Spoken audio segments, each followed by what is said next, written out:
If it happens, Bud Crawford, oh, absolutely. We'll be there, Stephen A. We'll see Bud Crawford and Canelo. And I want to see that fight. But I would rather see him fight Benavidez. I agree with you.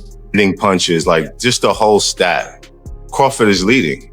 And so I do think that it's a tough fight, but I would lean more towards Crawford simply of his, skill set. Power ain't gonna be able to sustain throughout the fight. Watch. Shannon Sharpe didn't hold back when warning Canelo Alvarez about the dangers of facing Terrence Crawford.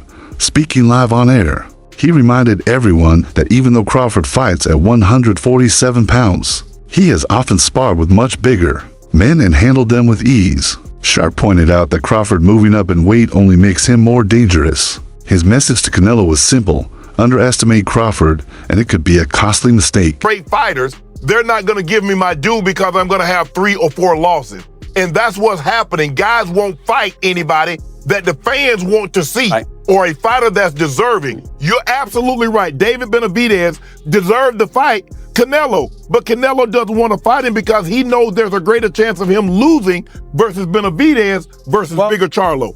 And so that's what, now, am I gonna go see if it happens, Bud Crawford? Oh, absolutely. We'll be there, Stephen A. We'll see Bud Crawford and Canelo. And I want to see that fight. But I would rather see him fight Benavidez. I agree with you. Great fighters don't always get the respect they deserve just because they take risks and end up with a few losses, one critic said. That's the problem with boxing today. Guys avoid tough fights that fans actually want to see. He highlighted that David Benavidez deserved a fight with Canelo, but Alvarez didn't want that challenge because the risk of losing was higher. Instead, he picked safer opponents. But if Canelo fights Crawford, I'll be there without question. He added, still, I'd rather see him against Benavidez. But Crawford versus Canelo will be massive. For instance, when he fought the guy that he lost to just recently. Bivol, yeah. Shout out to Bivol. He wasn't really able to find that niche there, but in spurts, you can see him adapting, right? And so the biggest difference between Bivol and Crawford is the size difference in the power. Even though Bivol was an ultimate boxer, he still was able to keep him off him with the sheer power and strength. But with Crawford, I think that it'll be challenging for Canelo to get around the skill set, but it wouldn't be challenging for him to be able to endure the pain. And so that's what Canelo would, because the mindset too is, if you can't hurt me, no matter what you do, I'm going to keep coming forward. So if Canelo could adapt that mindset, take the shots, because he's going to be throwing, and if you look at the stats too, in terms of punch output, in terms of landing punches, like just the whole stat, Crawford is leading. And so I do think that it's a tough fight, but I would lean more towards Crawford simply of his, skill set. Is this the biggest fight for his legacy? If obviously he wins, I think. Crawford. Yes. Yeah. I think it would be the biggest win. Sure. But given the fact that a lot of people, I think, expect Canelo to win because of the weight, where do you rank this in comparison to that huge fight with Errol Spence? So if Canelo wins, it would be one of his most top tier wins, but it would also be expected. So I don't know if it would take the umph off of it, rather the other way around, because of the size difference and what all Canelo has been accomplishing for the last however many years, Daniel Jacobs broke down the fight from a technical standpoint. He acknowledged Canelo's power and experience, but stressed that Crawford brings a rare set of tools. That makes him unpredictable. Jacobs explained that Crawford's ability to switch styles mid-fight confuses opponents and neutralizes their strengths, while Canelo has proven his toughness against heavy punchers like Gennady Golovkin. Jacobs believes Crawford's speed, accuracy, and tactical intelligence will present a completely different kind of challenge. For that reason, he leans toward Crawford as the man with the edge. He needs to put that pressure on himself. He's done what no one's ever done before. 2-time undisputed world champion. So why not just enjoy? But obviously you want to go for that next challenge.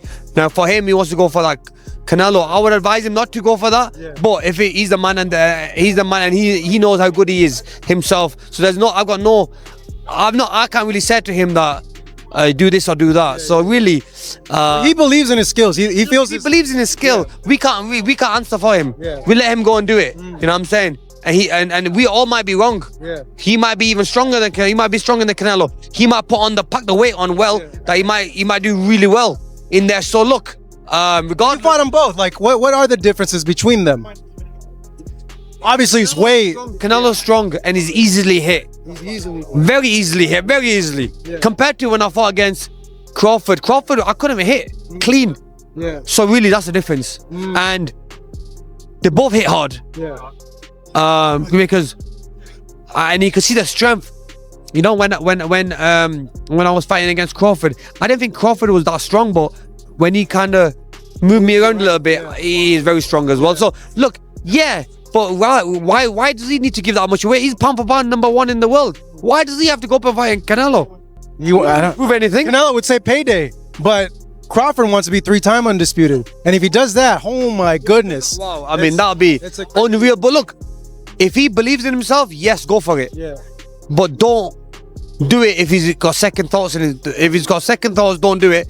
If he has to be 100% confident, and listen, I'll even go and help him for that if I have to. Oh, yeah? You know what I mean? Because look, I love Crawford. I think he's a lovely guy. Because I got to know him when I trained with him away from the boxing ring, away from boxing, and the guy's he's a diamond. You know what I mean? So if I can help him in any way, I'd love to do that. But look, but if I was him, just enjoy what you've got now, and don't take no risks.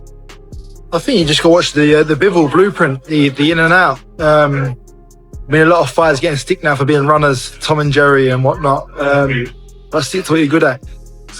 Victor Oladipo praised Crawford for having a special quality that separates him from most fighters: his ability to inflict damage through timing and accuracy rather than brute force. He argued that Alvarez, though tough, can be outmaneuvered by disciplined fighters who avoid wild exchanges.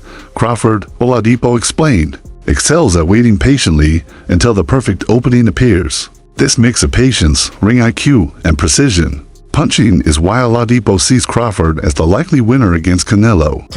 People don't understand. He got your bombs and he's smart. Yes. He don't waste no punches, man. They won't waste that position. And he really smart, man, when it comes to that boxing game. But it was me and I'm training him. Yeah. I would have him frustrating Canelo. What I would do with him, I would hit him with some good shots, combination shots, because you know, Canelo got to be set to throw punches. That's right. You know this. That's right. You know what I mean? If Crawford boxing move, you don't like nobody's boxing move. And that's what I think Crawford is going to do. And then Ozzy Ennis spoke highly of Crawford's efficiency inside the ring. He explained that Crawford never wastes punches. Each shot has purpose and precision. Unlike many fighters who throw unnecessary combinations, Crawford calculates every move, conserving energy while breaking opponents down over time. Ennis said, this efficiency makes Crawford especially dangerous in long fights, where stamina and discipline matter most. Against a seasoned veteran like Canelo, Ennis believes this discipline will be a key advantage. What are your thoughts on that Canelo versus Crawford fight? How do you see that fight going, and what's your prediction? That's a very, very good fight. You know, two great fighters. I grew up admiring them my whole life, you know, so I'm excited for that fight. I think Crawford is a hell of a fighter. You know, if it goes the distance, he might be able to get that decision win. But I think if there's a knockout, then it might be Canelo who's getting the knockout win. But I'm ready to watch the fight. You know, I'm going to be a big fan that night, and just be rooting for both guys. You know, they're both great fighters. Diego Pacheco gave a balanced view of the matchup. He said Crawford, with his sharp defense and technical skills, is more likely to win on points across 12 rounds than score a knockout. But at the same time, Pacheco acknowledged Canelo's devastating body shots, which could end the fight with just one clean punch. To him, the outcome depends on who dictates the pace: Crawford's smart boxing or Canelo's power and pressure. But he fought a very, very good Canelo.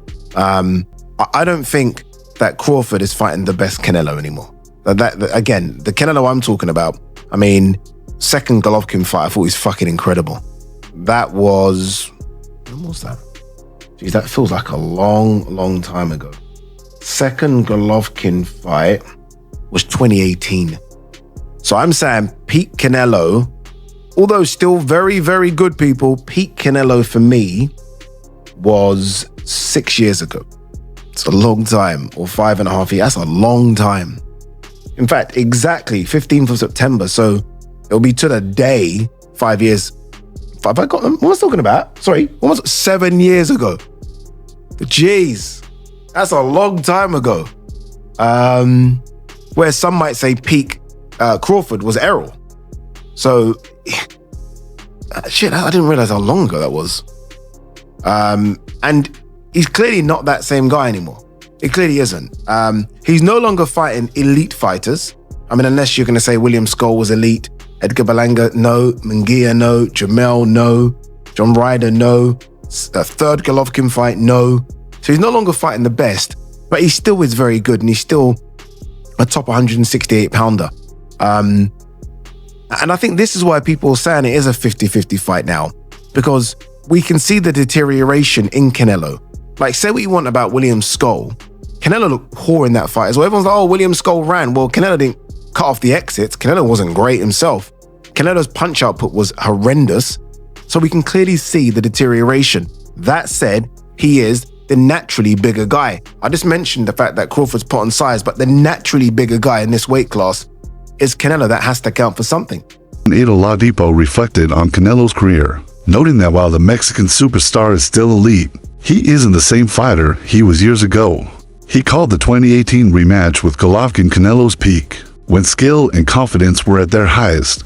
Since then, Canelo has looked strong, but not untouchable. Oladipo pointed out that training with young lions like Jaron Boots Ennis may be an attempt to recapture sharpness that has faded with time. The question, he said, is whether today's Canelo can handle a fighter like Crawford, who is currently at the very top of his game. You know, I think that Crawford has the ability to outbox Canelo. You gotta look at, and then Canelo's older. Crawford has the ability, but he's small, you know, and he can look bigger Crawford could look bigger in the weigh-ins and all that stuff, but it's always a difference. When you get that fight with somebody, you can tell. Same thing with Jamel. Jamel fought him, the twin. He fought Crawford, and in all the stuff, the weigh-ins and the press conference, Jamel looked like the bigger man. You know, his head, his neck, everything looked bigger. But when they got in the fight, you can tell. You can see who really was the bigger man. And I think that's the same thing. Crawford is putting on weight, but it's not weight. Like Canelo had the weight already. He doesn't have to put on muscle. He doesn't have to do that. He's already big like that. But I think that Crawford does have the style. He does have the style to beat him. If you look at the people that beat him or gave him troubles, Irislan, DeLaura, Austin Trout, Floyd, and Bivol, you know, they gave him trouble and stuff like that. And Skull moved around a little bit too. So I think that Crawford has that. But I don't know how Crawford is going to respond when he gets hit. Same thing with Jamel. Jamel was undisputed at 154, and Canelo hit him and shit. Jamel was like, hell no. Jamel took a knee, you know. So it's a big difference. And Crawford had that one fight at 154, and he didn't, you know, Madrimov would touch him up a little bit. And this is nowhere close to Madrimov. You talk about Canelo. Now, if it was just another bigger guy, I would go with Crawford. But you talk about great. This might be, I mean, people might kill me for it, but well, not really. But this might be the best Mexican fighter ever. One of them, at least, right? You talk about Canelo and Crawford going up against him. So the only thing they have, but I would say the only thing he has going for him is he's a skillful fighter, and Canelo is older.